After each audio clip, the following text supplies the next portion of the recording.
If we've been your job search besties and helped you in some way, there's a cool way you can support the show. Shout us a virtual coffee. As an independent podcast, we couldn't do what we do without your support. Head to buymeacoffee.com/interviewboss. If you keep us caffeinated, we'll keep the content coming.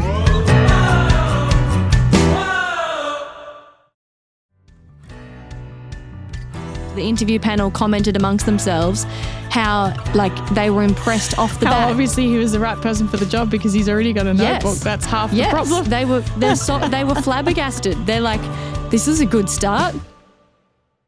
Hey everyone, and welcome back to Interview Boss. My name is Emma. I'm a radio journalist who's teamed up with my sister to give you advice, inspiration and support when you're looking for a new job. Sarah is a HR and recruitment professional, and together we're excited to give you all the tips, tricks and behind the scenes knowledge to help you in your career. Hey Em, and welcome back everyone. We are always telling you guys to shoot your shot. So in every episode, we tell you about a listener who's done exactly that. This ep, we're shouting out Victoria, who bought us 3 coffees. Thank you, Victoria. You're helping us make this episode. This message was so special to read. She said, Emma and Sarah, you are both stars. I'm so grateful to have found Interview Boss as you've completely changed my job search mindset. I was looking for a new role after a layoff while on maternity leave. Ouch. And I was in such a negative headspace going in. I'd been casually looking for over a year in fear of a future layoff and not having success, so the negativity spiral was very real. After listening and re-listening to your episodes over 2 months, I was a changed woman. I navigated 2.5 months of intense job hunting, 60 plus applications, 20 plus interviews and 3 job tasks with you by my side. My husband joked that our newborn was going to have an Aussie accent after listening to so many hours of you two. I'm so happy to have landed a new role where there were all green flags during the interview process. You helped me so much to bounce back from the jobs I didn't land. I won't call them rejections. And I know that positivity helped me to land the right role. Thank you. And if you read this on air, job seekers listening, keep your head up. You will persevere. Oh, Victoria, this is a shout out, but I want to shout out your newborn as well. I can't believe there's a little baby listening to our silly podcast. So nice. Report back in a year when they're babbling and let us know if you hear an Aussie twang in there and we'll take credit. Yeah, we will. What do you think the word would be if they picked up a word from our podcast? Keen? What about reckon? That's always reckon. Something that I just feel like is so Australian. Or heaps. Yeah. Do Americans say reckon? No. My favourite example of when I went to the US, a phrase that is so American coded that I turned to my sister-in-law and I was like, we would never say that, was we were in a stadium at the Houston Rodeo and there was a girl a couple of rows away from us standing up on the phone to someone trying to clearly find her friend and describe where she was. And she was on the phone and she was like, wait, raise your hand. And I was like, we would never say that. We would say like, oh, where are you? Stick your hand up. Yeah. Oh, I can see you. We would say, put your hand up. We would never say raise your hand. And that sums it up. That's really good. I thought you were going to say, this is something my Canadian partner says all the time. So it's not necessarily just a US thing, but I think it's just such a different turn of phrase of oh, it's over right by the couch over there. I would never say that. Yeah. Oh, it's right by the TV. Do you mean next to the TV? Yeah. We'd say it's near or next to or on the TV. Yeah. But in all seriousness, how brutal to be laid off on maternity leave at such a vulnerable time postpartum and to then be thrust back into the job search and have to go through grueling amounts of applications. Truly, that has got to be one of the toughest life experiences someone could go through.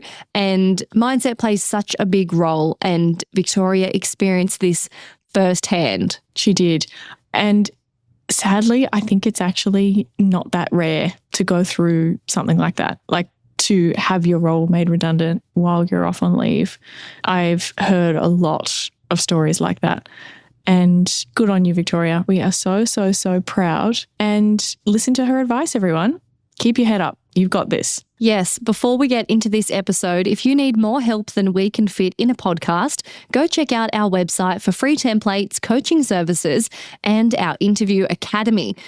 This week, we are talking about how some industries have no interview culture. They are so uncultured, boring, dry. The vibes are off. I know you so well. I had this thought right as we were starting to record this episode that I was like, Emma's going to read that line and interpret it a bit off and think that, oh, they have no interview culture. They don't do any interviews, or they have no interview culture. I just knew. I just know how you think about things. But to be fair, I did make up this concept. So, fair enough a little bit. What my point is I've kind of given this a bit of a name, and I've gone with interview culture. Some industries don't have it. Some industries do, or have a strong interview culture where they really expect resumes. You're sitting down for 2 rounds of interviews. There might be some structured interview questions, whereas other industries, it's all very informal. Resumes are pretty casual. People don't do cover letters. They might even, apply for the job without actually sending a proper resume. It might be just really, really different ways of doing things. That's what I'm talking about with interview culture. So it's probably more than interview culture, but I thought it was a catchy name. Yeah, it's the Wild West where it's really lax, and sometimes those interviews where you don't get asked actual questions, they just kind of talk at you and you're like, oh my God, what is this? What are you doing? For the love of God, ask me something. The ads are a bit vague. It's just like resumes are optional. There might be staff members that have never had a resume because the nature of the industry is you just call someone up. Like my partner, who is a carpenter, never had a resume, and he's been in the industry for 14 years. I had to make him one because he just calls someone up and they just go, oh yeah, mate, you keen? All right, see you Monday, yeah? Yeah. Come swing a hammer around. Yep. You sure you got your tickets? Okay, yeah, I might need to take a copy of them or something. It's that's maybe the extent to which it goes. Or oh, can I call your old boss? Maybe. Yeah, that's exactly what I'm talking about. Now, the reason we're talking about this is not because it's a warning or it's a bad thing or there's anything particular that you need to avoid about it. But I wanted to present this as an opportunity. So some of the industries I think that this applies to, but it could be plenty of other places. It depends. You will kind of know this best in your particular area or country. But I've kind of witnessed it in transport, hospitality, the trades, like you say, small family businesses, industries where hiring is word of mouth. That could be a lot of different areas. And construction. It's always construction. Even the more white collar professional kind of university educated part of construction is very much like this as well. I can't tell you how many times I've heard someone say from a completely different country that they had an interview in the construction industry and they didn't get asked any questions. And I'm like, I don't know what it is about people who work in construction. They refuse to interview anyone properly. I don't know. So if you find yourself in one of these industries or situations, it's actually a huge opportunity because the norm is the default is just it's very casual. There's not a lot of preparation or formalities. If you do just even a fraction of what a corporate person would do in preparation-wise for an interview, their socks are going to be knocked off when you come in and you're giving examples, you're prepared. I can actually give more examples about my partner as we get into this episode because this happened recently. Yeah. I actually recently helped someone who was in the transport industry, and similar kind of situation, that's kind of what inspired this episode, is helped a little bit with the resume, really overhauled it. I didn't go crazy because you need to, we'll get into this a little bit, but you need to conform a little bit. If you start going full corporate, it'll be weird. It's weird. It's not good. But I definitely did more than what the average person working as a truck driver does on their resume. And it got specifically complimented at the interview. Like the bar is low and it's so good. That is an awesome, awesome, awesome thing for you if you are in any of these industries. Yes. And on that, my partner had an interview once and I made him take in a notebook. He was saying things like, oh, I don't really need that. Like, that's not the vibe, or it's just a chat. Like, he was so afraid of seeming like a freak because of the construction industry. It's just a chat, that it's going to be conversational. It's not going to be like formal interview questions. And I was like, it's still an interview. I was trying to get him to prep examples, things like that. He took in the notebook to refer back to his questions at the end. And because it was for like a kind of leading position, they said, wow, yeah, well, I mean, gosh, having a notebook is a great start. Like they commented amongst the interview panel, commented amongst themselves how like they were impressed off the bat. Obviously he was the right person for the job because he's already got a notebook. That's half the problem. They were flabbergasted. They're like, this is a good start. And I'm like, see? And that it was just a small power move. Yes. So it is very, very easy to fall into the trap of thinking all of this interview boss stuff has nothing to do with me because my industry is different. People don't do that in my industry. That's not something I need. That advice doesn't apply to me. That's for corporate people. I'm not going to get asked actual proper interview questions. Oh, it's not going to be an interview like that. It's not like that, Sarah. Your stuff doesn't apply. It is so easy to think that. And it's really good that you have an understanding of like what the expectations are in general in your industry, because you don't want to go in expecting a formal panel interview with behavioral questions and get completely blindsided by a very casual chat. It's good that you know what to expect. I'm not saying you have to prepare for the formal panel interview version, but our advice is completely universal. And that means that it applies no matter who it is assessing you, no matter what kind of style they have, because this stuff is fundamental to making sure that the people making a decision about who they're going to hire or not have the right information about you, helping you present the information about you in the best way. Totally. The foundations are there. It's up to you what level you notch up to in taking on the advice, but the foundational stuff, it's there. Yeah, to go back to your partner's example, let's imagine that he prepped all these best bits, had them all structured, and every mention of some kind of a skill, he launched into a structured answer. That's like, he's right on that. That's going to be weird. That's going to be really not in line with the nature of the conversation.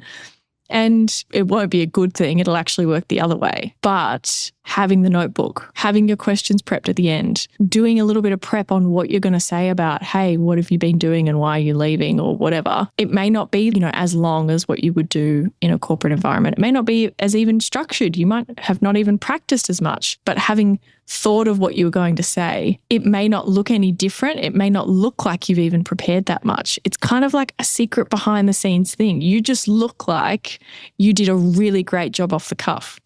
Yeah, for sure. So there are some key opportunities here, like the notebook, that you can deploy. So take more time on your resume. Put effort into the bullet points that you write. So the interview might not be a great opportunity to flex these, perfect star examples, but you want them to still know about them. So if it's going to be harder to sneak them into the conversation, your resume is a great point to get them in. Add the numbers, talk about the impact you had, share your achievements, put it all there so that they're reading that before they meet you. I think it's really common in these kind of industries to assume that like, oh, well, everybody knows what that job is or everybody knows what that involves. And to go really kind of practical in terms of, I drove from here to here, I worked on these kinds of projects, like very just factual, like what were my responsibilities kind of thing. I really think this makes such a difference if you just take a little bit longer to go, okay, let me expand on that a little bit. What kind of vehicles was I driving? Let me make sure that I've listed all the types of vehicles that I've worked with. Let me make sure that I've listed all the different tickets that I've maybe got, where it's like transporting dangerous goods or a forklift qualification, or I've done this safety training or whatever. Like taking the time to actually put those all in mention them in the bullet points. I was involved in this project. I contributed to this. Just take a little bit more time. It doesn't have to turn into the corporate robot version of you. We don't even encourage that for people who do work in corporate, to be honest. But you're in an industry where others aren't doing it, and you're making it so much easier for the person reading it to understand who you are and what you're capable of. It makes a huge difference. Leveling up your job interview skills is the kind of thing that will pay off for the rest of your career. When you prep properly, it's something you can use over and over and over again. Think promotions, unexpected layoffs, and when you're ready for your next move in a few years. Enter our course, Interview Academy. It's a clear, easy to follow interview prep structure. Everyone loves the cheat sheet. Filling in each box is super satisfying and helps you focus on the important thinking, not the process. Find out whether it's right for you. interviewboss.com.au/interview-academy. The link will be below. Yes, on that note too, writing a personalised cover letter is another way that you can absolutely shine if no one else would be doing it. If that's not the norm, that can be a real opportunity, and actually a personalised one. So not a generic buzzwordy ChatGPT brain rot version, a genuine one about why you want to work there, why you feel it's a good fit.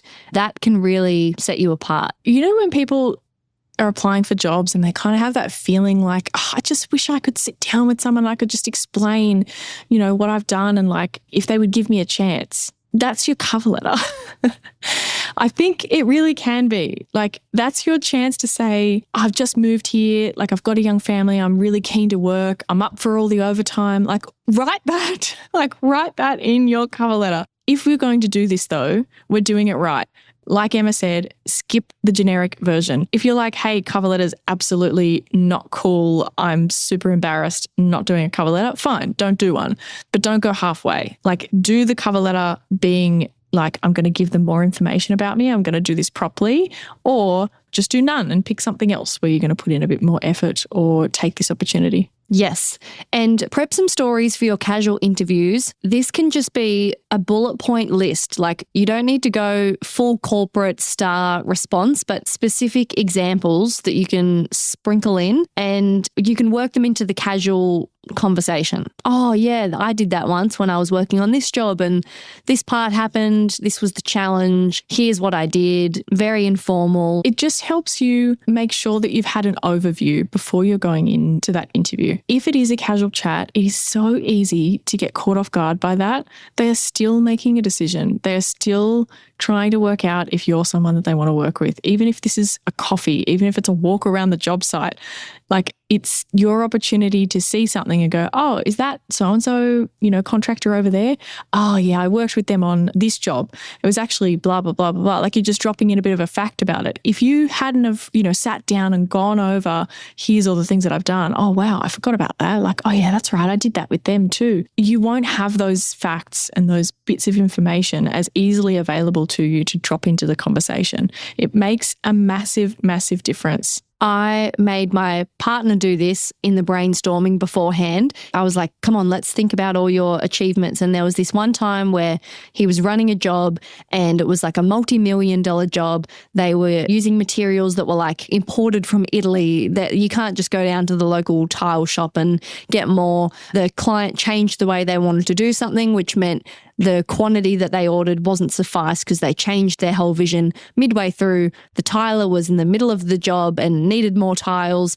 And if he didn't get more tiles that afternoon, the rest of the schedule would be thrown off. So my partner had to think quick, and he just got in the car and drove an hour and a half to the nearest place that stocked them to rush back and get them there for the afternoon until they could properly order like a bigger quantity. So kind of saved the day and just had to work that out. So we spoke about that the night before, and the interviewers ended up saying when they were describing the role, yeah, so, most of this is admin and being organized and looking at schedules, but, sometimes you do have to jump on site and help your team, problem solve. Sometimes success looks like jumping in the car to go and pick up more materials because, that's what it's going to be the difference between your guys getting the job done or not. And he chimed in and went, oh, yeah, funny you say that. When I was running a job last year, that's exactly what I did. I drove up to insert city to, whatever. And it was like he couldn't have flexed that if he hadn't done the thinking the night before. Yep. Because he'd be like, oh, I'm sure I've done that before. Oh, yeah, I've had to do that before. And it doesn't land as strongly if he's not able to quickly bring that to mind of when it was and it was to do with tiles and it was whatever. Because your brain's going, I've done that before. I recognize that. Think of the story. Oh, was it this job? Was it that job? What did I have to do again? Oh, it was something in the deadline. Like, it's just not as easy to do all those things on the spot.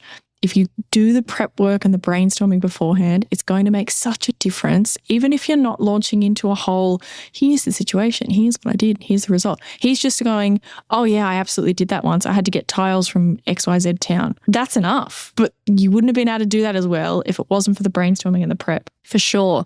And as always, prepare some questions to ask them. I would say if you're only going to do one thing, well, make it some examples. If you're only going to do two things, make it write the questions at the end. If you do nothing else, if you are super casual, it's a friendly chat, it doesn't look like a conventional interview at all, just by writing questions down and preparing them in advance can make you seem so organized, genuinely interested, because someone who's kind of just like unbothered, got no questions, it doesn't land the same as being like having really specific questions. It shows that you're actually considering, if I was to start work here tomorrow, what would I want to know? Also, the thing that is always overlooked when it comes to like coming up with questions to ask at the end is like you get to hear the answers to the questions. Like you get to get more information than you had beforehand about this job that you're considering accepting. It's not just a charade. Yes. You actually get to find out more information about the job. That's why you should do it as well. So I really think this is such an opportunity. I think this every single time I have anything to do with any of these, low interview culture kind of industries. I thought it when I was on the other side as well, in recruitment, in HR, thinking, hey, there is such an opportunity to write a great job ad because all the rest of them are so terrible. Like, I don't even have to write the best job ad of my career. I can just put in a little bit of effort, put some specifics, and it's going to stand out and everyone's going to want to apply for it because the bar is low. Take advantage of that. Recruiters in these industries can be bloodthirsty. Like, that's the only word that comes to mind. They're starved for some effort. It's just a different vibe. Like, it can be the kind of place where you talk to this recruiter, you talk to that recruiter, there's no loyalty, they're sending candidates all over the place, they've represented you to jobs that you didn't apply for. Like, there's all sorts of stuff can be going on in these kind of worlds. And so the littlest bit of professionalism or doing things differently or being really clear or putting in a little bit more effort is just such a massive opportunity. Now, I don't think you have to do these things at all, but we've talked about this on another episode before. Let's say you were already going to get the job by doing none of these tips and keeping your casual resume and fitting in with the norms of your industry. Let's say you were already going to get the job.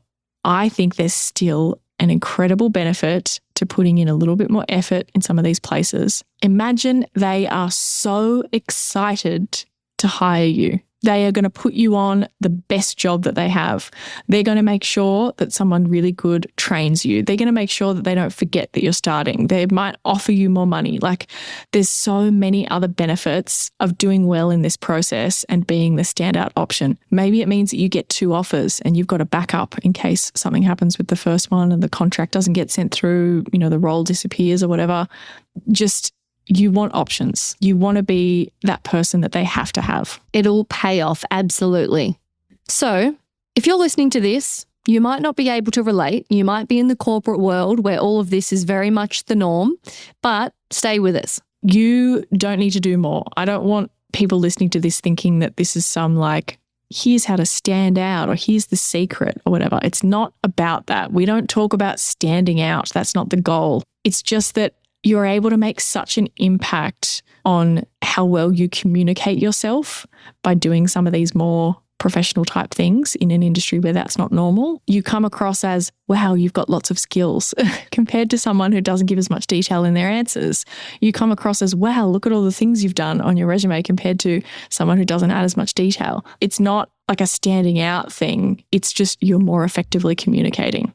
So I don't want anyone else listening to this, if you're not in these industries, thinking these are all things that I need to do. I need to do cover letters all the time. That's not the message. Yeah. No, we're targeting those specific industries that we mentioned earlier, and you'll know if this is for you, you'll feel seen. And if it's not, send it to your partner, send it to your blue collar partners, pass it on, and let them know that it's not just a chat. They're going to think that they don't need us. That's okay. Hey, if you're listening to this and you were sent this by someone who forced you to listen to it a little bit, I know you think you don't need us. That's okay. You don't have to think that you need us. You don't even have to like the podcast, but we're right. We really are. And fellas, just listen to your girlfriends and wives, okay? They're right. They're smart. They're amazing and they care about you for passing this on. So just absorb it and keep it in your back pocket, all right? You never know when you'll need to impress some blue-collar managers with your notebook by whipping it out, okay? It'll come in handy one day. That's right. Yeah. And a little side note for anyone who was listening and was like, hey, this doesn't apply to me. Maybe I'm going to plant the little seed that if you're in the kind of job where maybe you can work in lots of different industries, maybe you work in HR or admin or some kind of general kind of management-y type thing. Maybe it's finance, maybe it's legal, all these things that they're in all different types of companies. You might be able to work in a different industry too. Some of these industries might be hiring. It kind of applies for that as well. The construction person is potentially still not going to ask that many questions when you're interviewing for the finance job in the construction industry because they're the head of that business. They've come from a construction background. Like this stuff might apply in those areas as well. So just going to plant that seed. Yeah. This episode's here for when you need it. Come back to it. It may apply to you one day. Thanks for listening to Interview Boss. If you want to request an episode on your specific conundrum or industry, send us the details. Email us or slide into our Instagram DMs. But if you DM us on Instagram and you're not following, Emma won't be happy and she will judge. I really will. We believe in paying it forward, so if we've helped you, spread the word. You know the drill. Follow, review, find us on Instagram and LinkedIn. It all helps. Or go the old school way and tell someone else about the show.